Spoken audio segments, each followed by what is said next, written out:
시편 22편 1절에서 21절의 말씀을 가지고 엘리 엘리 라마 사박다니라는 제목으로 하나님의 말씀을 증거하도록 하겠습니다. 시편 22편은 예수님의 십자가 사건을 아주 생생하게 보여주는 노래라고 할 수가 있어요. 예수께서도 십자가 위에서 직접 시편 22편 1절을 아람어로 부르셨습니다. 이 시의 저자는 다윗으로 알려져 있는데요. 다윗 자신의 개인적인 경험을 노래한 것이라고 우리가 생각할 수도 있지만 하나님이 다윗의 경험을 동원하여 메시아의 고난을 보여주신다고 우리가 볼 수가 있습니다. 그러므로 우리는 이 시의 주인이 예수 그리스도시며 이 시는 압축된 복음이라고 부를 수 있는 것이죠. 함께 살펴보면서 시편 22편의 주인공이신 예수 그리스도의 복음을 함께 읽어보도록 하겠습니다. 먼저 시편 22편은 1절에서 21절과 22절에서 31절의 두 부분으로 나누어 볼 수 있는데요. 우리는 큐티 본문인 앞부분을 세 부분으로, 세 파트로 나누어서 살펴보겠습니다. 첫 번째 부분에서 시인은 하나님이 자신을 버리셨다고 1절과 2절에서 노래를 하는데요. 그리고 3절, 5절에 와서는 시인이 하나님을 이스라엘의 하나님이시자 조상들의 하나님이라고 고백을 하는 장면이 등장합니다. 우리가 잘 알고 있듯이 시편 22편 1절은 예수께서 십자가 위에서 부르짖으신 엘리 엘리 라마 사박다니로 시작을 하는데요. 그러므로 우리는 하나님이 십자가를 외면하신 이유가 즉흥적인 것이 아니라 아브라함과 이삭과 이스라엘이 되는 야곱에게 주신 언약을 따라, 약속을 따라 그렇게 하셨다는 것을 생각해 볼 수 있는 것입니다. 그러므로 예수께서 버림을 받으신 것은 처음부터 그 조상들을 건지신 하나님의 영원한 계획이었다는 것을 우리가 생각해 볼 수 있는 것이죠. 두 번째 부분에서 시인은 자신이 사람들에게 조롱거리가 되었다고 노래를 하는데요. 6절에서 8절을 노래합니다. 그리고 나서 9절, 10절에는 시인이 자신의 출생을 하나님과 연결해서 노래하는데요. 사람들의 조롱거리가 된 이 시의 주인은 왜 자신의 고난 가운데 인간에게 당연한 출생을 하나님과 연결시키고 있을까요? 그것은 하나님의 아들이신 예수께서 동정녀 마리아에게서 출생하여 십자가에 달리신 것을 생각해 보면 알 수가 있습니다. 모태에서 태어나는 것은 우리에게 너무나 당연한 일입니다. 하지만 이 노래의 주인이신 예수께는 전혀 그렇지가 않습니다. 그는 하나님이신데 우리를 위해 조롱거리가 되시기 위해서 인간으로 동정녀 마리아에게서 태어나셨기 때문에 그렇습니다. 또한 이 단락을 살펴보면서 예수님의 십자가를 생각해 보면 놀라지 않을 수가 없습니다. 왜냐하면 사람들이 시인을 비방하는 장면이 십자가 밑에서 실제로 벌어졌기 때문에 그렇습니다.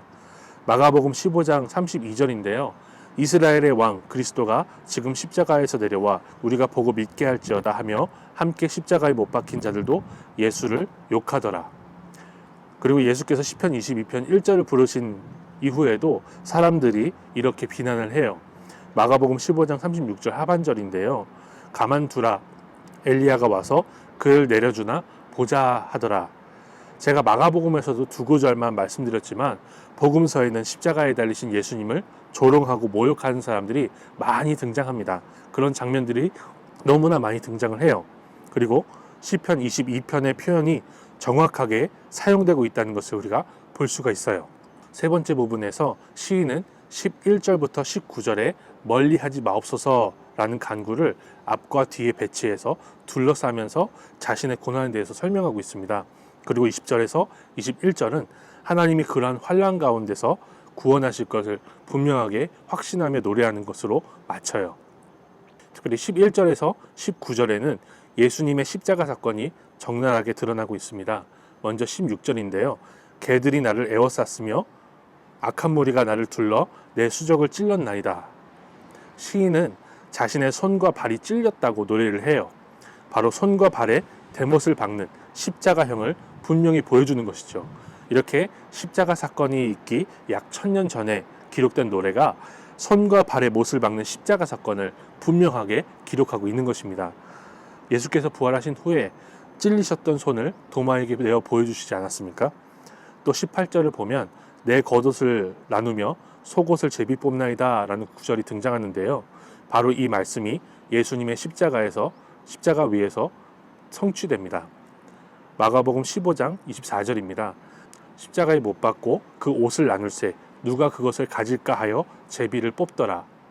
이 말씀의 성취를 조금 더 자세히 가르쳐주는 요한복음 19장 23절에서 24절도 함께 읽어보겠습니다. 군인들이 예수를 십자가에 못 박고 그의 옷을 취하여 네 깃에 나눠 각각 한 깃씩 얻고 속옷도 취하니 이 속옷은 호지 아니하고 위에서부터 통으로 짠 것이라. 군인들이 서로 말하되 이것을 찢지 말고 누가 얻나 제비 뽑자 하니 이는 성경에 그들이 내 옷을 나누고 내 옷을 제비 뽑나이다 한 것을 응하게 하려 함이러라. 이렇게 시편 22편은 예수님의 십자가와 그 십자가를 둘러싼 풍경을 너무나 자세하게 드러내고 있습니다. 예수님께서 십자가에 달리시기 약 1000년 전에 이 예언의 말씀이 다윗을 통해서 노래로 선포된 것입니다. 이로써 다윗의 자손으로 오신 예수께서 십자가에 달리신 것은 하나님의 실수가 아니라 하나님의 영원한 계획이었다는 것을 우리가 배울 수가 있는 것이죠. 그러므로 이렇게나 치밀하게 십자가를 준비하신 하나님이 우리를 구원하신 것은 절대 실수가 아니라 영원한 계획이었다는 것을 생각해 볼 수 있는 것입니다. 이러한 하나님을 믿으십시오. 이러한 위로로 다가오는 한 주도 하나님을 영화롭게 하기 위해서 살아가는 우리 모두가 되기를 소망합니다.